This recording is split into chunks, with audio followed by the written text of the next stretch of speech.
What up? What up? What up? It's my real debonair look, you know. Your debonair look. Debonair look. You been seeing them old videos of them old heads modeling them suits and stuff? Hey, what's that? You been seeing a picture of them old heads, them gray beards modeling their Oh, suits? yeah. If somebody came up to me at my job talking about, I will hope I never owe them any money. Right. Man, they getting it in though. They getting it in. I said, well, you're stylish, my brother. So I know you would fit in quite well. I just don't see you feel the need to floss like that all the time. No, I think we ought to get George Johnson, Elder Morgan. Just leave it alone. Just leave it alone. Just leave it alone. Welcome, everybody to Religiously Incorrect. Hope y'all doing well. I hope everybody's good. Tap in, like, share. Pastor Tatum, good to see you. Just leave it alone. Yes. How y'all doing? Dave, popping in. Y'all might as well just go on ahead and just drop y'all your Kirk opinions right now. This is the custom episode of Religiously Incorrect. So we're gonna use every cuss word available. Cuss RS. This is Cuss RS. We're gonna say darn. We're gonna say darn. Freak. You said freak. Dang. Those are the Christian cuss words. Dang. Dag blagged. Dag nabbit. Shut the front door. That's your mother-in-law's favorite. Yes, it is. Yes, it is. Oh my goodness. It's been some kind of day, man. I trust your Sunday went well. It did, man. It went well. Gotcha. So how do we feel about Kirk, man? What's your take on Kirk, man? I don't feel anything about Kirk. I feel something about our responses and what this is all saying about us. I don't feel anything about Kirk. We all know that a grown man child shouldn't be posting up no recordings. You know, that's something that Kellyanne Conway, I don't know if you remember that Kellyanne Conway woman, that white lady that worked for Trump, looked like Skeletor, the one that looked like her daughter was like 15 or 16. And she was posting up like arguments and getting cussed out. But this is a little 15, 16-year-old girl.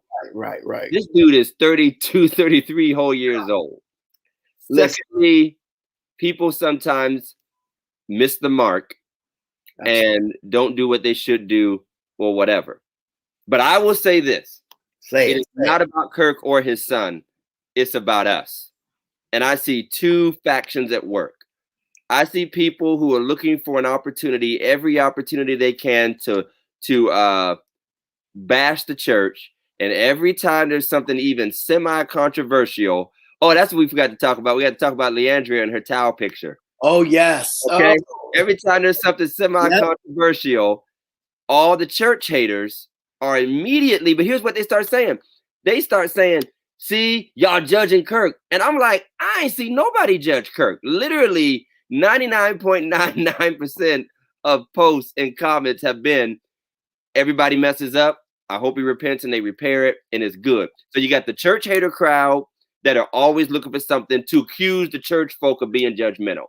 Right. Then you have the church crowd, Christians, who are trying to prove they're not judgmental. And they won't even just say, hey, that was wrong. They just start trying to compete about who cuss more. I cuss too. Let me tell you how much I cuss. And after a while, it's like, okay, I just feel like it's too much extremes. And so that's the way I feel about it. That's the way I feel personally. I feel like it's too much extreme. I'm not trying to hold this dude to nothing. We all know what's right and wrong. Most of us still believe cussing is wrong, but like any other sin, you repent, you make it right. But again, church bashers looking for an opportunity, and then church folk trying to prove how cool and relevant and non-judgmental they are. And so that conversation, like, who is judging this dude? Tell me somebody who judged this guy. I didn't. I don't. Nobody. I'm not going to. My thing is, we didn't hear the whole. First of all, we didn't hear the whole thing. Of course not. I'm not going to voice any opinion when I didn't. First of all, let me just say this: whatever was said before could have made what Kirk said cuss worthy. There's some cuss worthy statements that happen. Cuss worthy? Let me get my theology book. Let me get my theology book out and find out what this cussology book is at. Okay. Cuss worthy issues. Welcome to Cussology with Jeff Stanford. You're right. But I totally agree. And let's just be honest. Nobody can get under your skin being disrespectful to you like your children. Like your children. Nah, yeah. That's, yeah. If you're, I know there's been a couple times I had, what? Yeah. You do the Bill Cosby. I brought you in this world. I'll take you out. Yeah, I don't know if quoting Bill Cosby is a good thing. Yeah, I wouldn't. No Bill Cosby quotes, no pudding pops, no we want no parts of Bill Cosby. Man, whatever, man. We still love Bill. We love Bill. We love Bill. I can love R. Kelly. I can love Bill. So, yes, good job. There are. So what you're saying, Pastor Jeff, is that there are some cuss-worthy statements, some cuss-worthy situations. What you say? Hey, I mean, and I mean, you're gonna have those who are so holy and sanctified that they never, they've never said a cuss word, and they've never been to the bar, and that's not my testimony. I'm sorry. But know what, Jeff? But let's be honest, though. But it is somebody's. It is. It is. So just because I don't curse and I never drank and I never smoked, that's literally my story. That is literally my story. I've never been a curse. You try when you're a kid, you try to be, but I was never one of them people. Never smoked them. But that is some people's story, and that goes back to what I said about the judgmental thing. Like, we're trying so hard to not show that we're judgmental.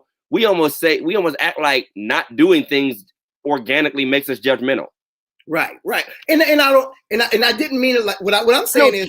What I'm saying is that although you never went to the bar, although you never cursed, you did do something. And cursing is more than just a select group of words in a particular culture in a particular era that are off limits. Every culture, every era has its words. There are Hebrew cuss words, Spanish. There's ancient words that might not be a curse anymore. They say you go to other countries, you say something, and it's a bad word in that country. It's all relative. But there are many ways to cut people down, to speak ill, to curse without actually saying what we would call a cuss word. There are lots of people who curse people without actually saying a cuss or swear word. And I say all the time in church, you might not say the 4-letter words, but you say a whole lot of other words that are just as damaging and demonic, because your spirit and your heart, exactly, you might as well have said those words. The way the vitriol, the poison behind your criticism, behind your down talk. But I will say that again, there are people who really don't. And I don't think we should try to come out the bag on people, who say, oh man, that's messed up. At least, and that's my whole thing, is like, we can't even say, yeah, that's messed up, man. Shouldn't have did that. Like, you can't even say that no more. Right. And as far as Leandria, I mean, I only looked at the picture 25 times, and I figured I looked at it, and I mean, because I had to make sure I had. He said, I only got a poster on my ceiling, but not in the bathroom. But this stuff is purposely provocative. Let's just be honest. They say that all attention is good attention. And there are a lot of people first of all, we already know Leandria is, you all know, I intimately know with this Right. failure of an event we were supposed to have last year and dealing with that. She is who she is, but she is getting the attention she wants. And again, it almost reminds me of that picture of a lady in a dress, and they be like, "Is this appropriate for church?" I'm like, people are gonna have opinions, but it's like they throw it out there just to wait for somebody to say no, it's not, so that they can say it's judgmental. And that's what I feel like we are trapping ourselves with this. I can't just say, man, that's not cool, man. That's not really how I roll. That's my opinion. We have turned opinions into judgments. Well, I mean, and I think, these are two different stories because, we can honestly say that what Kirk done may have been a moment of passion. What Leandria done was done on purpose. There was some passion involved. I mean, there was some passion involved. And she cussed too. She probably cussed the cameraman out. Oh yeah, oh yeah, oh yeah. But hey, no, I agree. Somebody else said, I didn't even actually listen to the whole thing because I tried to hear it. I think I first saw it when I was driving. You hit it. It sounded real muffled. I'm not going to take the time to do like an audio, investigation. But somebody mentioned like, you don't cuss that fluid unless you cuss all the time. They said like he cussed like he had the cuss words down. It wasn't like he been hanging with Medea and them. So see, I don't want to put a lot of judgment on, but I mean, man, judge, man. Forget them people, man. Just judge people.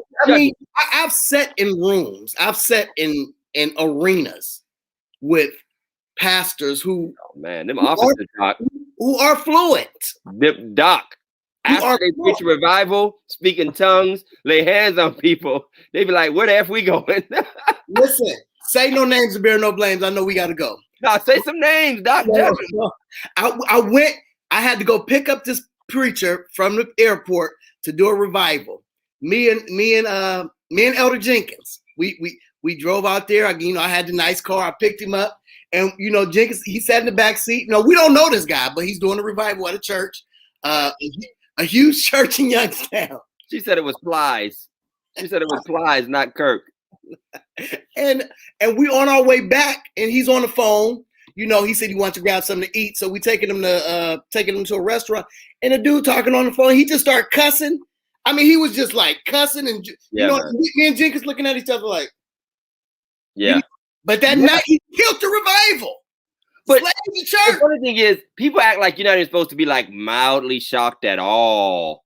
I mean, if you don't know a person in that way, and then you see him in that way, you find out your mama a stripper, you're gonna be surprised for a minute. I mean, you're gonna be surprised for a minute.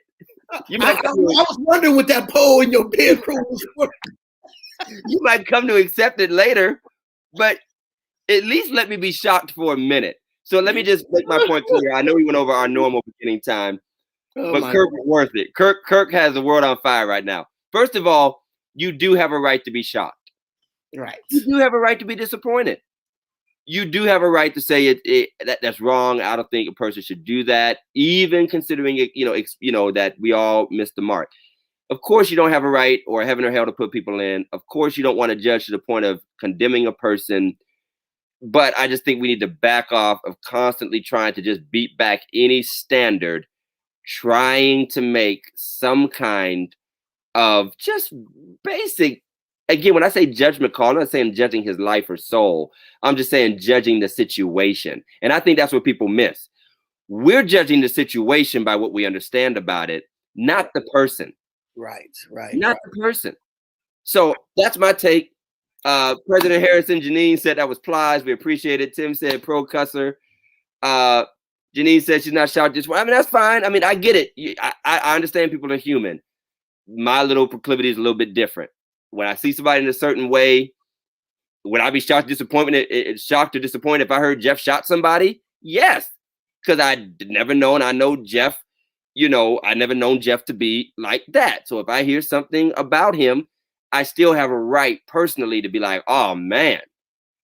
I mean, surprise, shock, disappointment. God gave him these feelings to feel. So, that's me. Yeah. So, Jeff, I want you to introduce our guest, man. We want to get right to it. Want to get right into it. Go ahead. we have Mr. Youngstown tonight. He is no stranger to anybody in this area. Mr. Youngstown. Huh? Mr. Youngstown, I heard. Mr. Youngstown, yes, sir.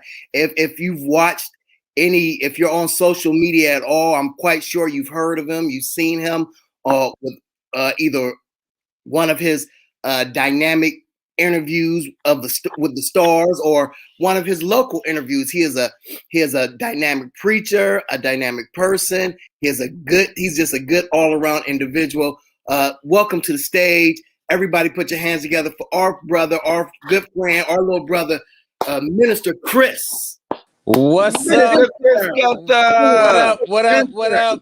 Big bros, what's up, man? Good to see y'all. What's happening with your brother? With you, man. Man, first of all, thank y'all for having me. I really appreciate the invite. It's definitely an honor. I do watch you guys' show, and you guys are definitely some clowns, which makes my life easier tonight. So, and I also want to publicly put this out there on a serious note. I'm gonna share something with you guys that I haven't actually shared before. Uh-oh. So back in 2018, when I had just came back from doing the Stellars, I was doing a bunch of local interviews, and ironically, Pastor Johnson, I know him as Todd. Pastor Johnson was one of the first ones who I did something with on my show. And we took like a walk around like this neighborhood, and that was pretty cool. But he was giving me so much game at that time. You might recall this. My tripod was janky. Yeah, we was on the east side. Yeah, we was over like, bro, my tripod was janky, and my Facebook Live was acting stupid. But I knew I had something.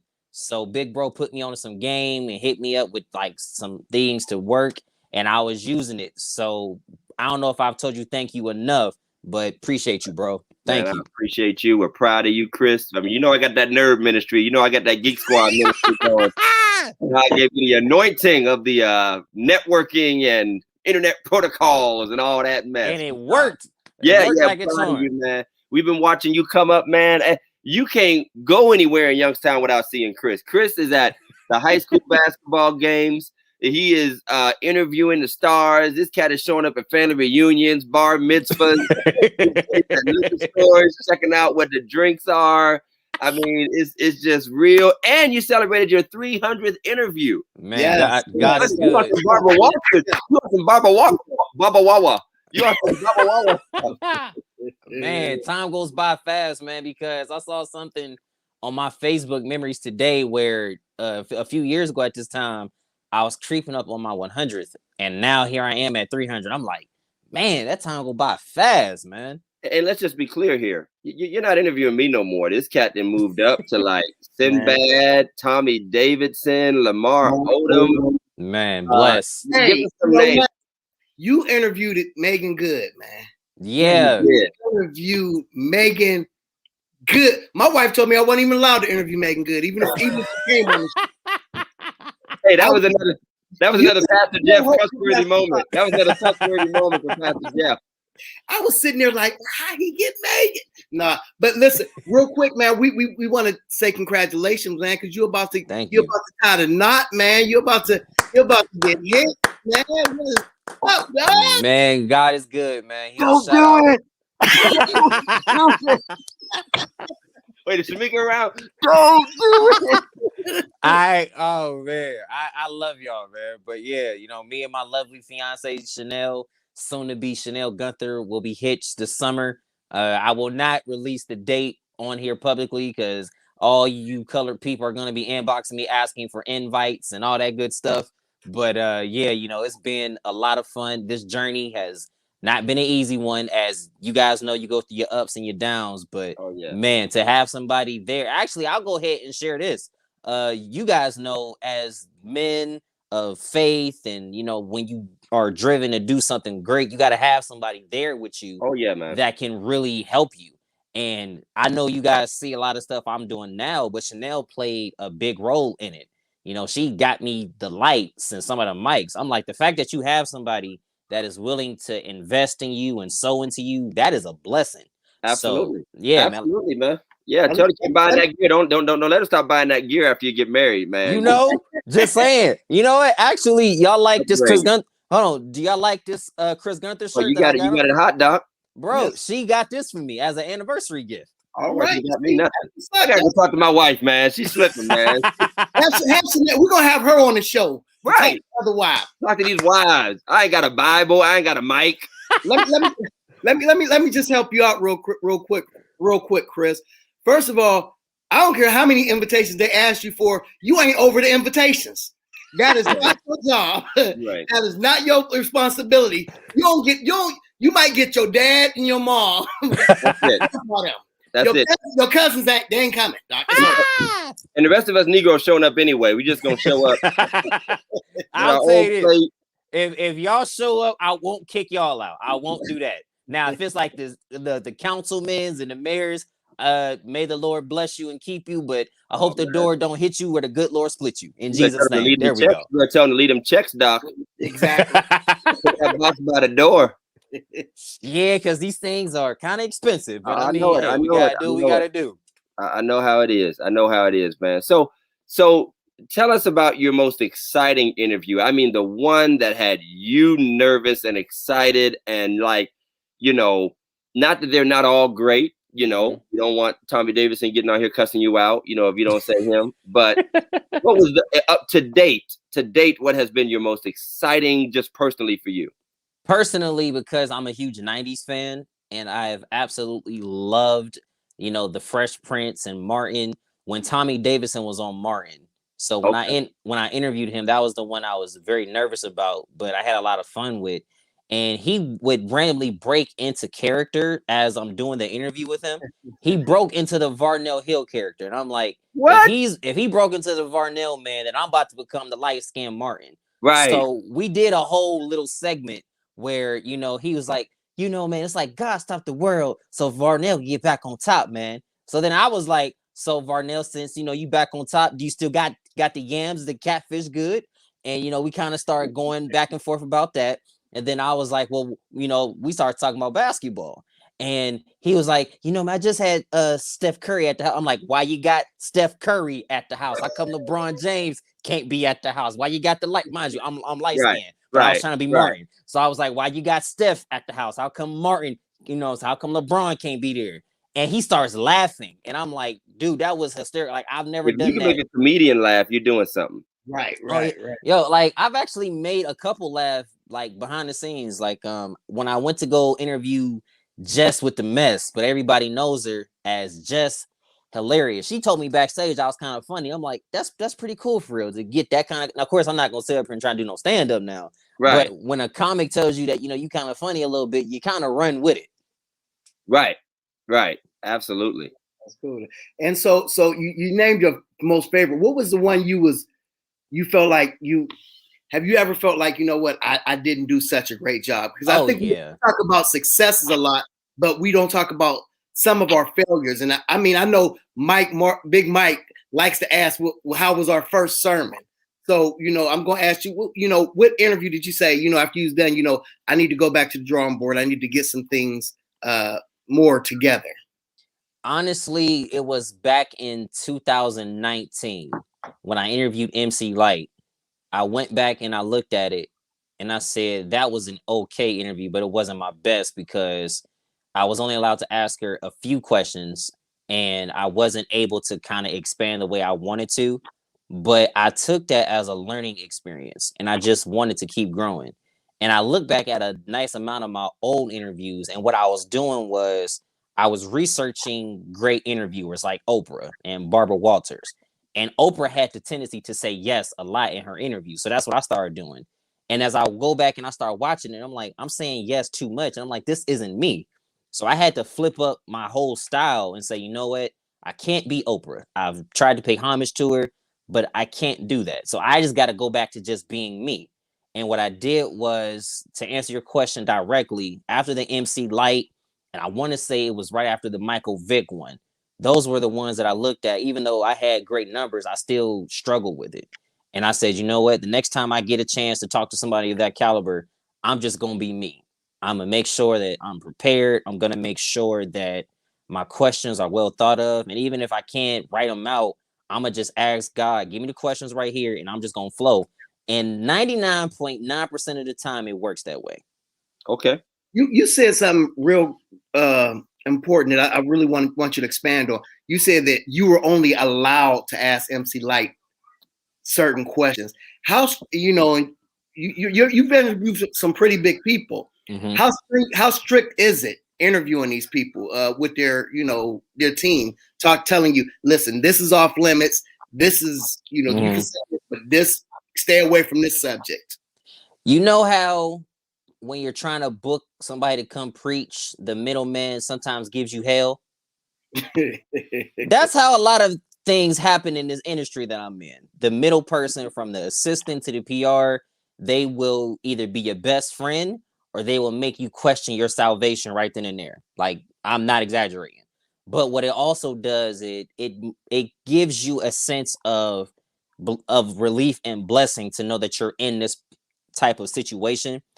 But to go back and answer your question, it's more challenging for me when I'll have things prepared and they try to tell me, okay, you can ask this, don't ask this, because now I feel like you're really trying to control my job. You're trying to control what I do. It's kind of like me getting an invite to come preach for Pastor Johnson or Pastor Stanford, and they say you can only preach the New Testament. Don't even think about preaching the Old Testament. It's like now you're trying to control what I do, and I've never been that kind of person.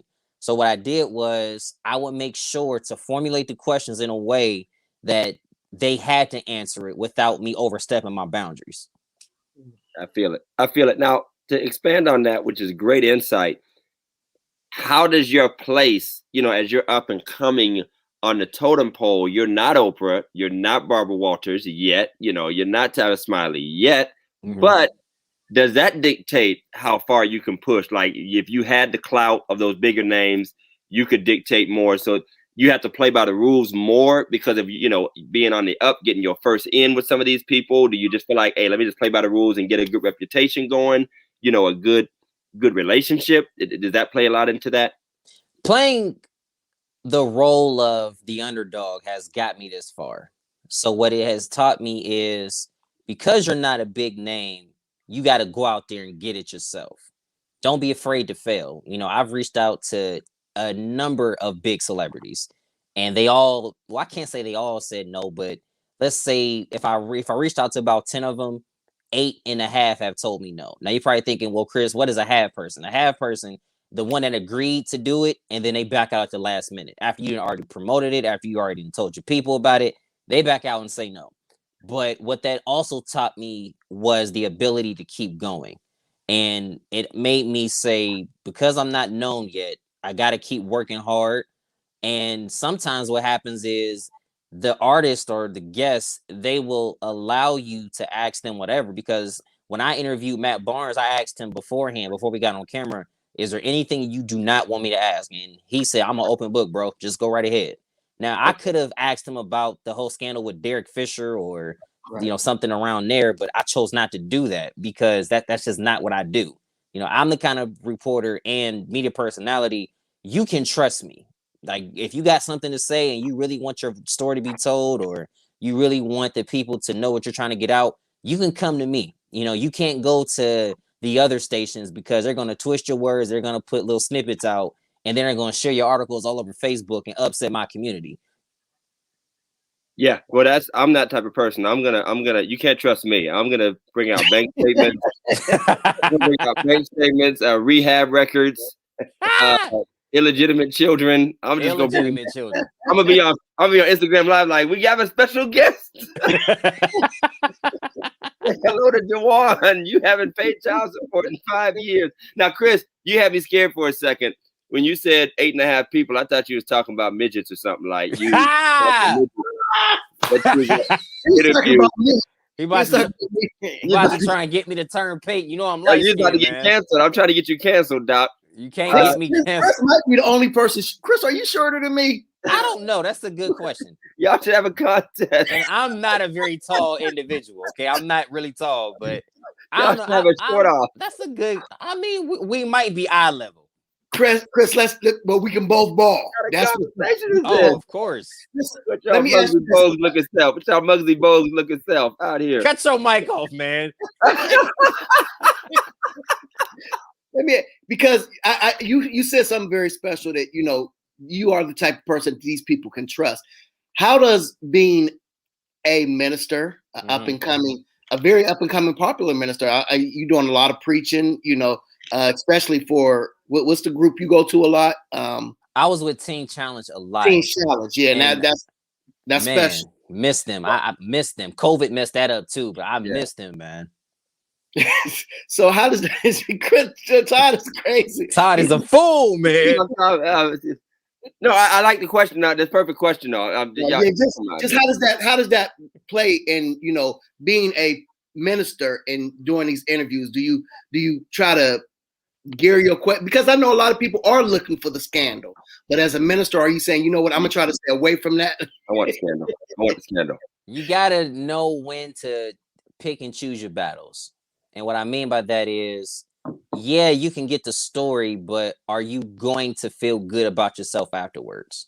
And I understand a lot of people will be like, come on, man, you got to ask this person, how come they slept with this person and now they have now they have a child that's not theirs? Or, you know, how come this site isn't reporting on things that they should be?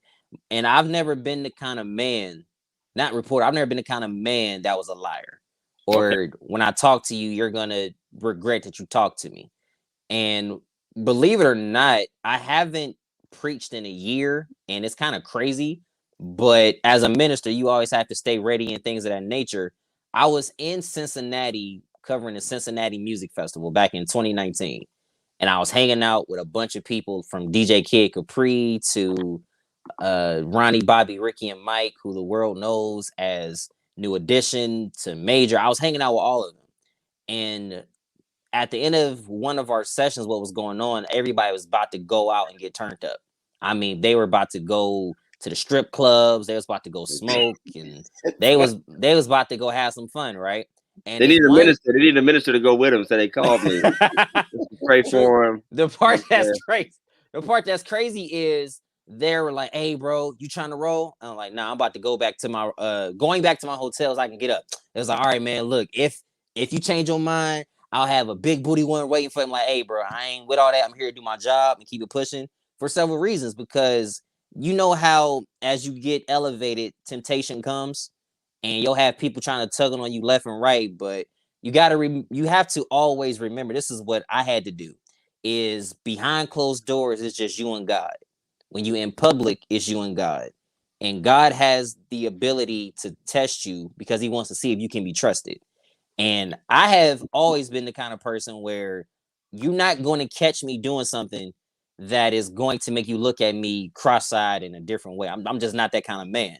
So I've always been the kind of person where I wanted to do right by God and by people. Haven't always done the right thing, but when it comes to this kind of space, I'm trying to keep my name as clean as possible.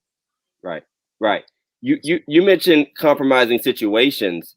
Have you run into compromising or conflicting subjects? Like, I just don't want to touch that person right now because their lifestyle or activity, again, not being judgmental, but maybe it's just they're just too wilding out right now, and you don't know what you'll get out of them, what kind of behavior you'll get out of them. Has there ever been like a compromising subject, like, you know what, I'm just not going to do that right now? A few of them, there really have been. And there was one recently that happened where somebody from our hometown was unfortunately shot and killed. And I saw what was going on with the reports that were coming out, and the reports did not add up to this person's life at all. And it took everything in me not to publicly call something out. But I still had to remember, even though I may have not known this individual at all, I still have to be very careful now of what I say and what I don't say. Now, I don't want anybody to think that I'm afraid to speak my opinion, because when I have something to say, you will know I have something to say. But you also have to remember, as you ascend, people are always trying to twist your words, or they're trying to make it seem as if you're a mean individual. And certain topics will come up where you have to, and I had to do this several times. There are certain topics that come up that you can't shy away from in this business, but you also don't want to miss out on opportunities because of your personal convictions. because even though I'm a minister, I learned this. I learned this earlier in my ministerial years, and even now, is you can't keep somebody that is very anointed. You cannot keep them boxed in.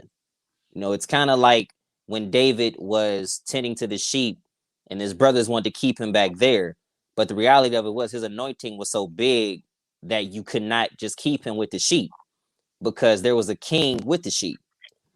I've always been the kind of person, you can't keep me boxed in. That's why you can't keep me boxed in to just the church. I'm bigger than that. You can't keep me boxed into sports because I'm bigger than that.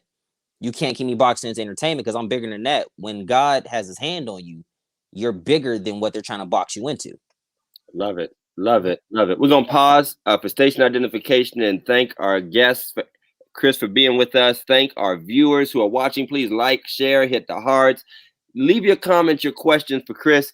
We want to ask him about the business. Maybe there's something we're not touching on, but we do want to thank our sponsor as well. I'm going to knock one of our sponsor spots out the way. I call them now the Phillips Care family of businesses. Phillips Care Cleaning is what we'll start with.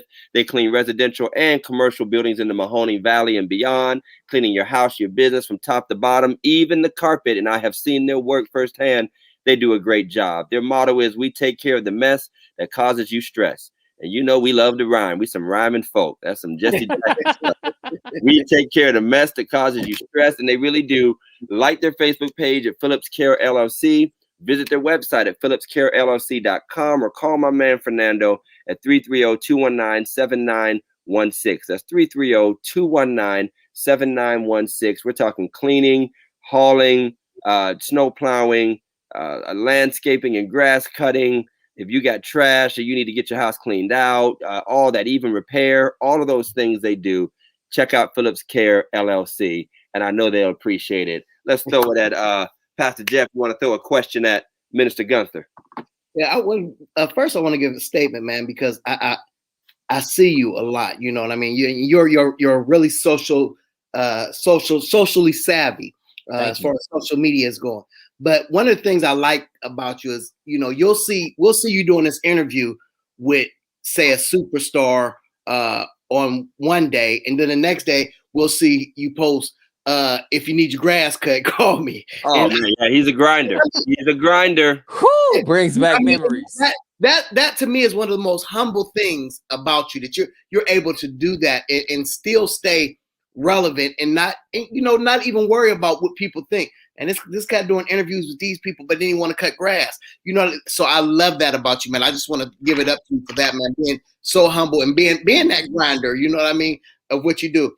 My question to you is, you know, oftentimes I see you write, who would you like me to interview? Who would you like to see Chris Gunther interview? And you know, you might have, you know, 200 people saying who they want you to interview. How do you weed through that? Is there somebody you like, man, I ain't trying to touch that person? You know, is it? Believe it or not, I've done that a couple. Why you want to interview Pee Wee Herman? Right. Here's how I decipher it.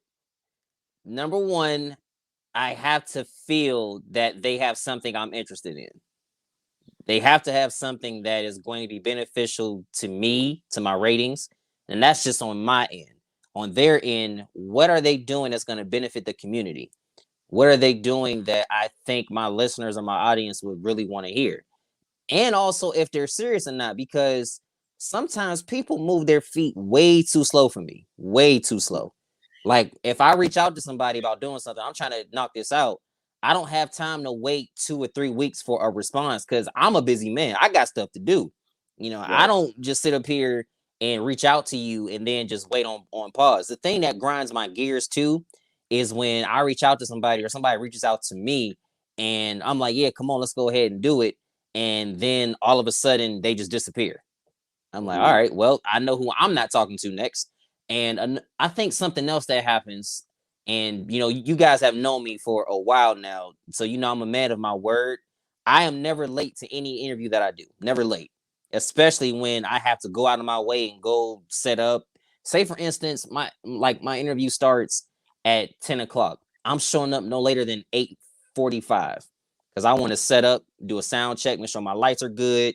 If my guest has any questions about what am I going to talk to them about, just want to break it down and be a friendly individual because that's who I am. But there have been times now where somebody tried to stand me up and I had to leave, because when you don't show up on time with me, to me, that proves to me and that shows me that you don't value me and what I can do. And I really don't reschedule when somebody does that, because it goes to show me you scratched me and you've done me wrong once. I can't really come back to you now, because if you did it once, who's to say you won't do it to me again? I feel you. I feel you. Big Mike had a question, came up in the comments. Want to ask you, who is your favorite interviewer to watch? Who do you like? You mentioned that you do follow Oprah and you study the greats, but who do you really like to see kind of tackling some of these big names, big stars, and tough subjects? Who do you like to see that does a great job interviewing? Since I'm a huge sports guy, Stephen A. Smith.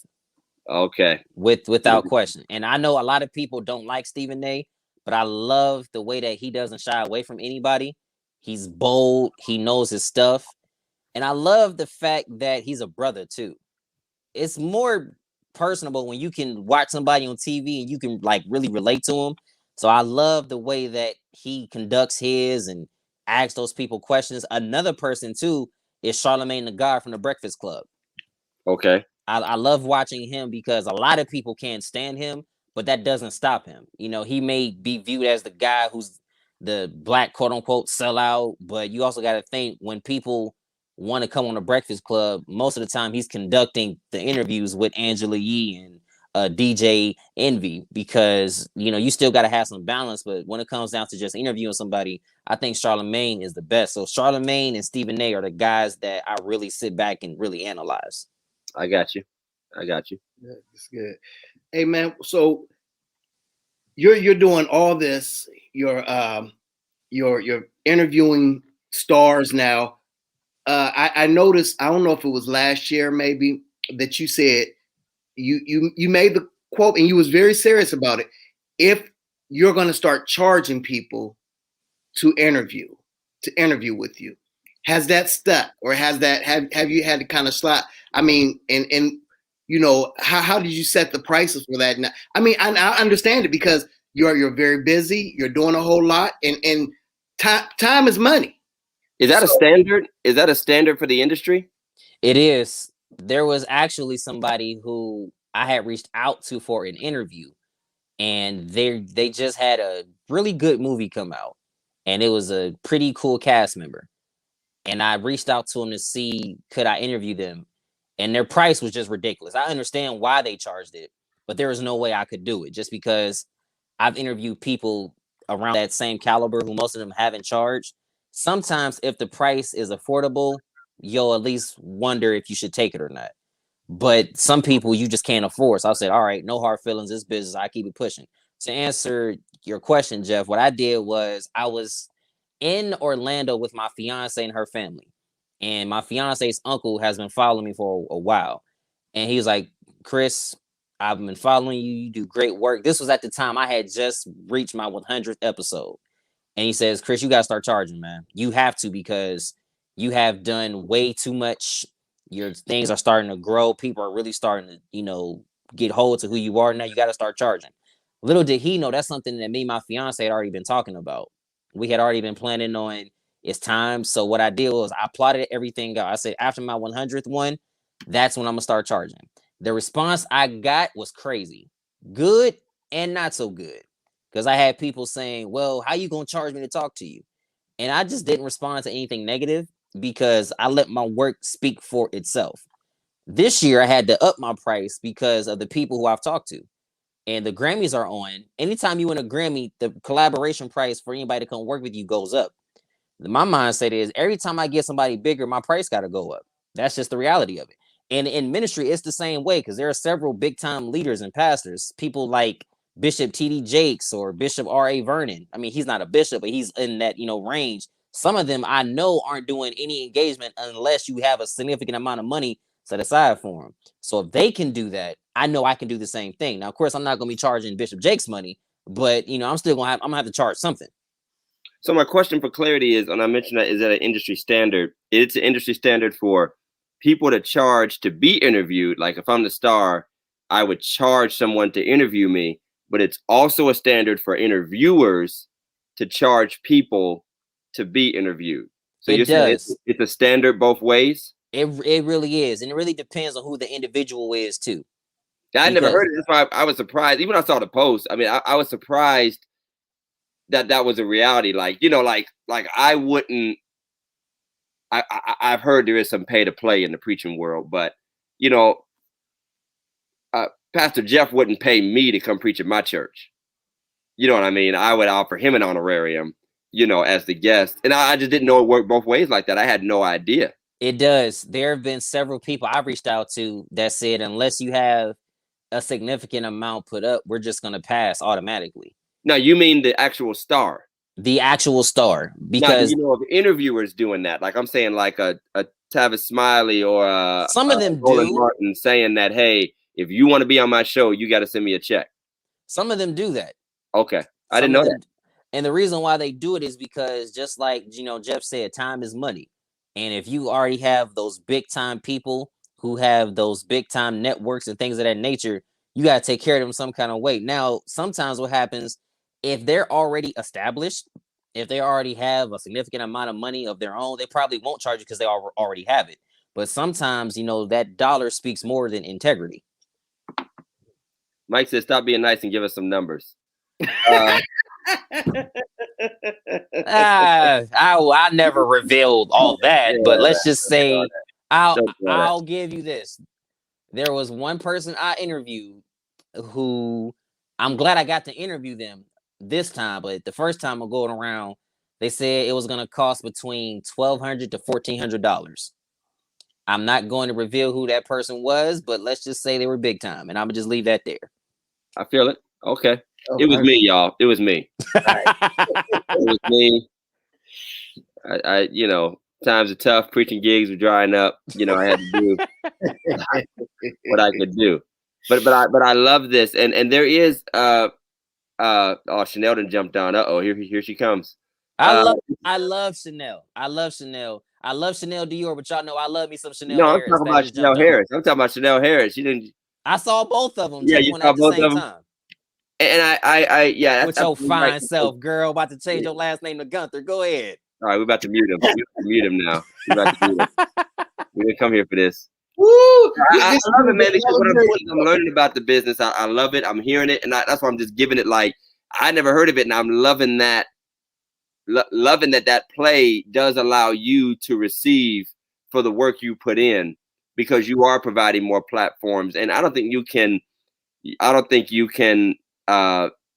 diminish that impact. That, you know, your views are their views too. Right.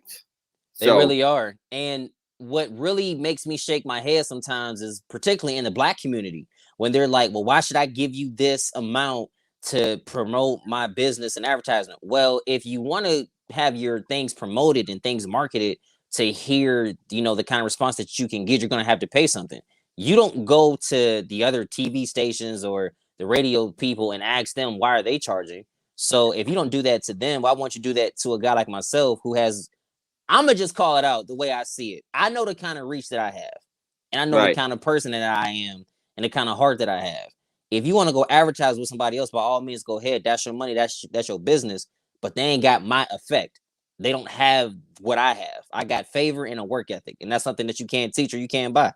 I love it. I love it. But you just let me know I need to call WFMJ and tell them they owe me some money for all these interviews they done did.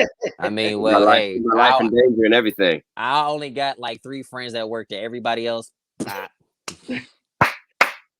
Well, I just want you to know that you've started a beef because Fernando ain't happy that you're doing grass. Fernando was like, "Look, man, you know, y'all promote me. Forget his grass cutting business." It is the literal turf war. This is the literal turf war over actual turf. Let the games begin, people. Let the games begin. So where does Chris Gunther go, man? It's 2021. COVID is almost, hopefully, is about to be over. Hopefully, I hope so. Where does Chris Gunther see himself? I mean, I know you're still working on these interviews, and do you think? And I just want to be real transparent here, because I know that because of COVID, there are a lot of people out of work and they're just looking for any platform. Once people get back to work, it might be a little harder, and matter of fact, probably a little bit more expensive to get some of these people. So where are you going from here, man? Where do you, what is, and I know you're about to get married, but what do you see yourself at in the next year or two, man?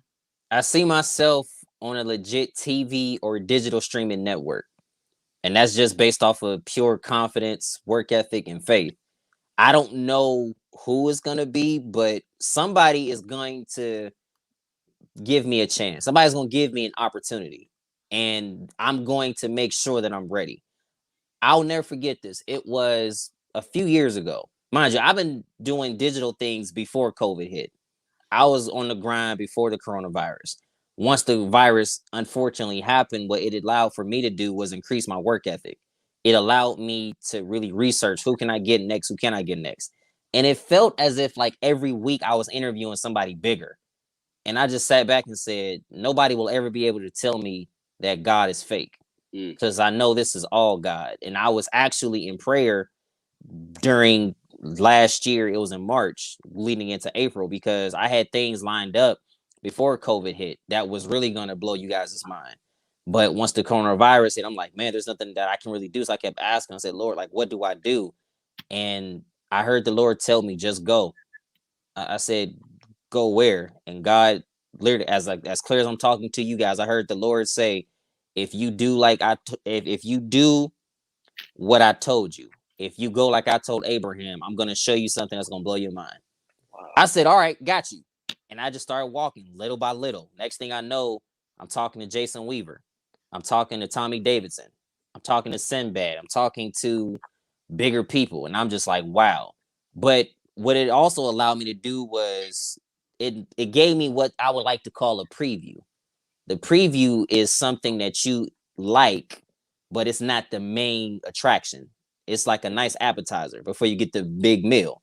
I feel like everything I'm doing right now is just a preview and an appetizer before I get what's really mine. And that's where I'm at with it. I'm enjoying my appetizer, but I'm saving enough room until I can get my big meal. And once that happens, everybody that said I couldn't do it or said that, man, he was cocky, et cetera, I'm going to look at them and do like our boy Kobe did and just laugh at him and keep winning. Right. Come on, sir. Come on, sir. Love it. You got any more talk?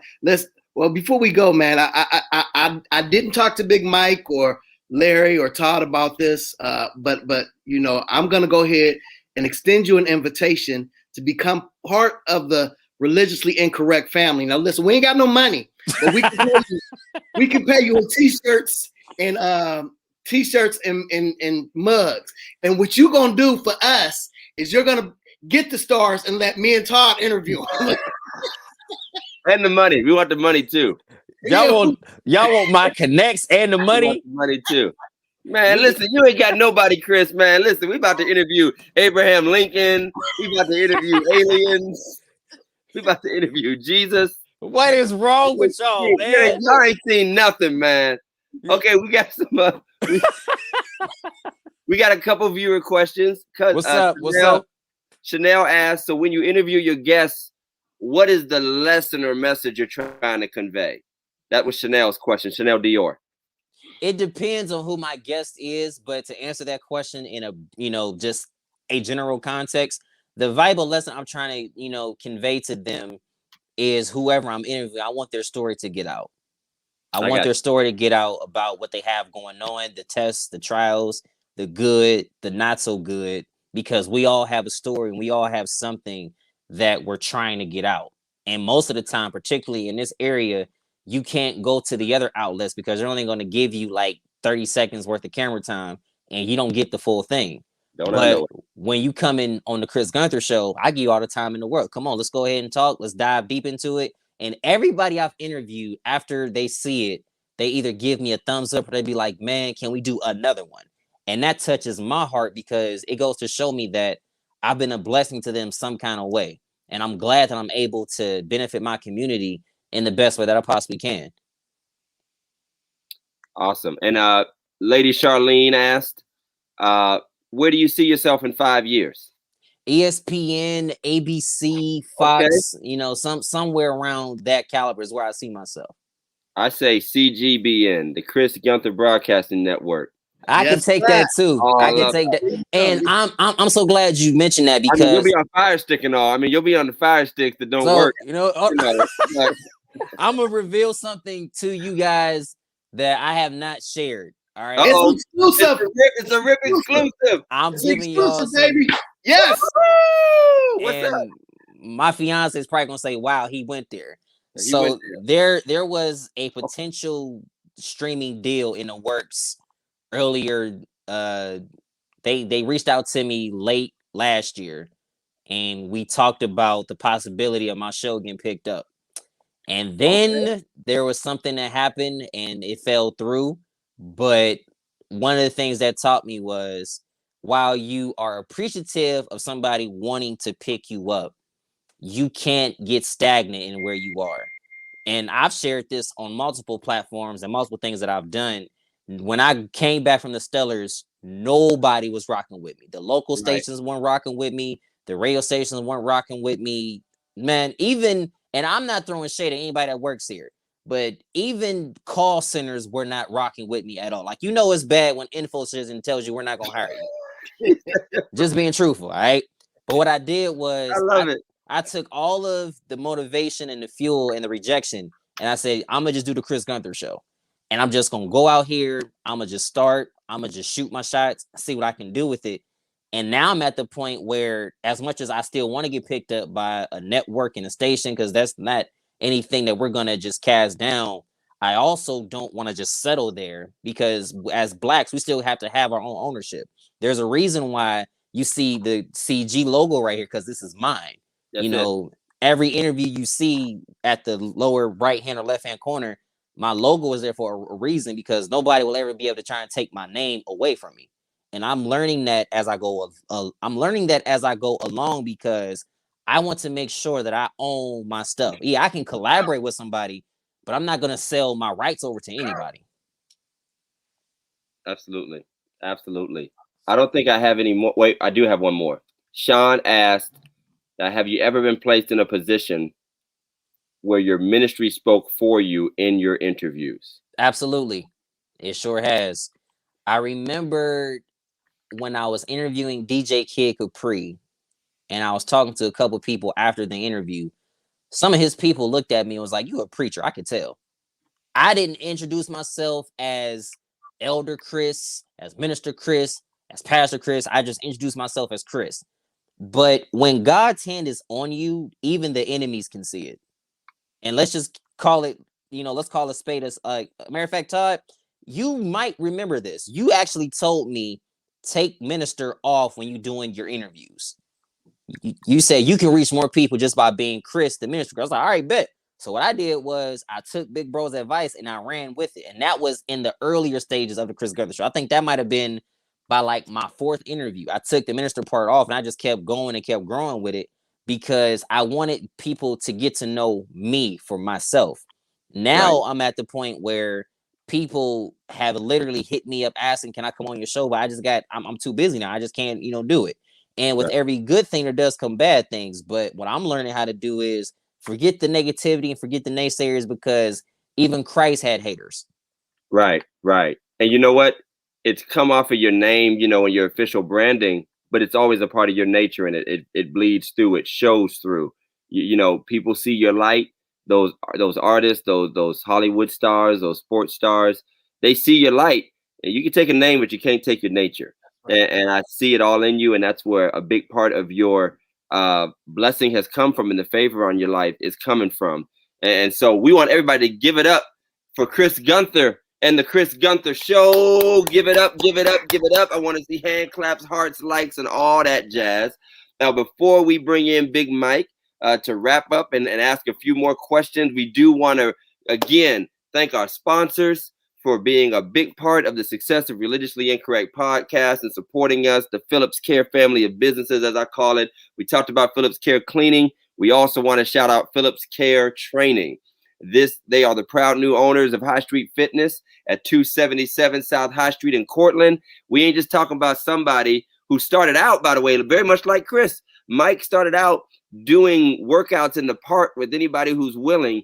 And now God has blessed him, his hard work, his ethic, his family strength. They have bought an entire fitness gym in Cortland. They're doing big things. We're very proud of you. So Phillips Care Training are running a special for the new year. It's not really the new year no more. So this must be get your beach body together or whatever, your post-COVID body. If you want to get them COVID pounds off, you know what I'm saying, them cupcake pounds, you call Mike at High Street Fitness, check out their Facebook page, or give them a call at 330-984-7632. That's again, 330-984-7632. They take care of the fat that makes you whack. That's what I'm talking about. Yes, sir. Yes, sir. Yeah, bars. Come on, Big Mike. What's up, everybody? Y'all crazy, man. I'm canceling. Somebody cancel me. No, we not canceling you, man. I want to be part of cancel culture. No, you don't. It's I just talked about midgets, fat people, fly. I got your back. Don't worry. I got your back. It's all good. What's up, Mike? What's going on with you? Mr. Youngstown, thanks for being on. I really appreciate you taking out the time to hang out with us tonight, man. I appreciate the invite, man. Shout out to the Religiously Incorrect podcast. You guys do a great job every week with just laughter and having fun. And I mean, you guys are pastors, and on Sundays, I know that's your busiest day, but the fact that you guys faithfully just hang out virtually and do this podcast, just let your hair down, let the robes off, and just have good conversations, man. This is great content. You guys do a great job. And both of y'all preach like y'all lost your minds today too, by the way. That's why I'm so crazy at night. That's why I ain't got no sense at 9 o'clock. You see me and Mike let our hair down. Right. You're sitting on a dresser. You're sitting on a dresser. It's just chilling like, yeah. Right. Give me back. Chris, how many shows do you have, man? You got the podcast. You do the basketball games. You do the interviews. I mean, you be all over the place, man. I'm grateful, man. God has blessed me not to be a lazy Negro, you know, so I don't want to, I'm just, you know, blessed and very glad. Watch it, Chris. Watch it. That's awfully close, Doc. That was awfully close. Okay. You was right about there, Doc. This is religiously incorrect. We are incorrect. We are incorrect. I could say it, but I ain't gonna do that to y'all. I like you. If I didn't like your podcast, I'd have dropped a couple N-bombs and all that good stuff. That's it. But Mike, to answer your question, right now I have 3 shows. I'm doing the Chris Gunther show. I'm doing the Balcony podcast with my big bro Aaron from Calvary. You know, make sure y'all check that out on Friday nights at 7. We do a great job doing that. Aaron, by far, one of the best co-hosts I've ever had. And I'm gonna be revamping Chris Gunther's The City really soon. Last year, actually, what I was doing, this was right before COVID. I was in the middle of filming season 2. We were doing great, and then COVID hit. And what The City is, it's a little different from the Chris Gunther show because it's like, have you ever seen Uninterrupted, The Shop with like LeBron James and Draymond Green? Yeah. And you have all those pop culture icons in sports and entertainment, and they all come together and just have some kind of conversation. And I'm like, well, I want to do that in my hometown. So I came up with Chris Gunther's The City. And season 1 was great. I had, you know, Auntie Carla, Judge Carla Baldwin on there. Our friend Terrell Vidal was on. I had Councilman Julius Oliver was on there. I had a bunch of big name people. So season 2, I was coming off the gates ready to keep firing. And then COVID happened. And I'm like, man. So I am still in talks about getting that show back up and going. It's just a matter of, you know, at this point, it's the blessing and the curse of what I have. The blessing is I've interviewed a nice amount of people in the city. The curse of that, too, is I've interviewed a nice amount of people in the city trying to figure out who can be my guest soon as, you know, season. People. Right. And it's like, man, but that will be coming in soon, though. So that definitely will be coming soon. Good. And you'll have to end up getting butt and boo-boo them. Yeah, you can interview Joe the Policeman from the What's Going Down episode of That's Your Mama. Nah, I'm gonna try to get Randy Watson before I get him. Right. Now, for the fans who've been rocking with us from day one, Chris actually co-hosted with us. Did. Last night. Yes, sir. Jeff thought he was 20 years old playing basketball, trying to or something. and he couldn't make it. So I called Chris, man, and Chris was like, Mike, I got you.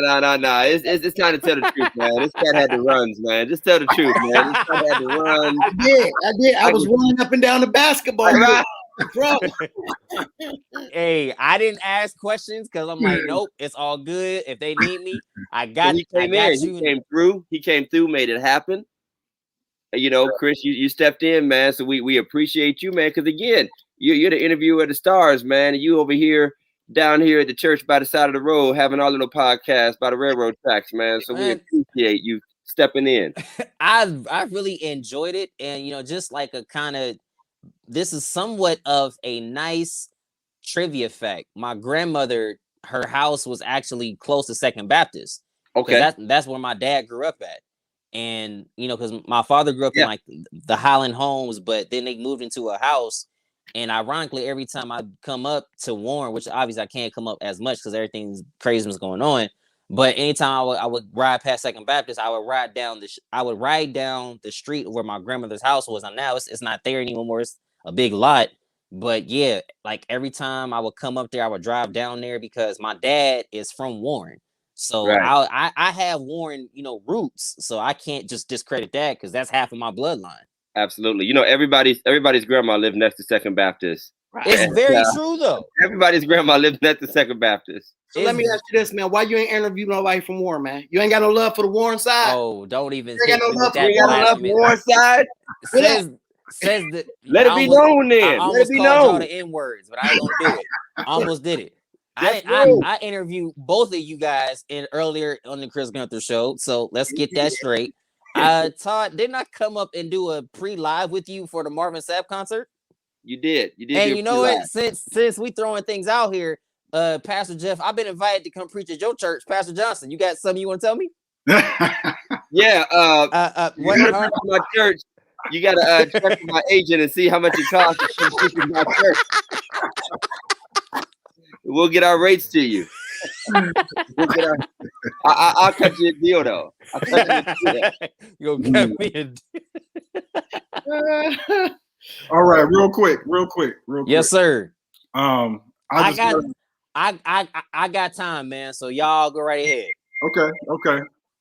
Just to switch it up a little bit, I just got an alert on my phone from CNN, and it said that the white delegation is trying to make a trade for Stacey Dash. Oh, they're trying to give her back, yo. We don't want Stacey.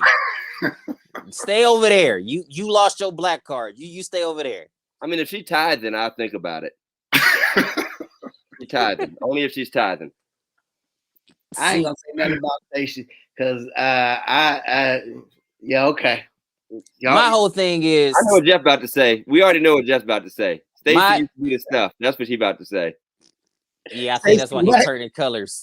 Stacey used to be the stuff to Jeff. That's what She was though. She used to be. I don't know. We didn't know she was like 42 in them teenage movies though. We didn't know she had like grandkids. She was still bad though. She was still fine though. She's a beautiful woman. God's creation. There must be a God. Yay, Lord. Hallelujah. There's a God somewhere. Make a body like this. Okay. Let me ask you. Who should the black delegation trade? Ooh, for Stacey Dash. Excellent question. You Kanye? know what?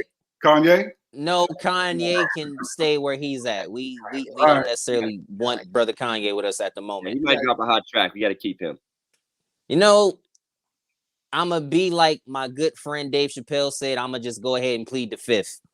Man. You can't plead the fifth on Fifth. Go ahead and ask me a question. Fifth. I can't think of somebody I'd like to. Well, no, I could think. Let's see. Well, half the people I would say have already been traded off, like Senator Tim Scott, the dude that wouldn't indict Breonna Taylor's killers.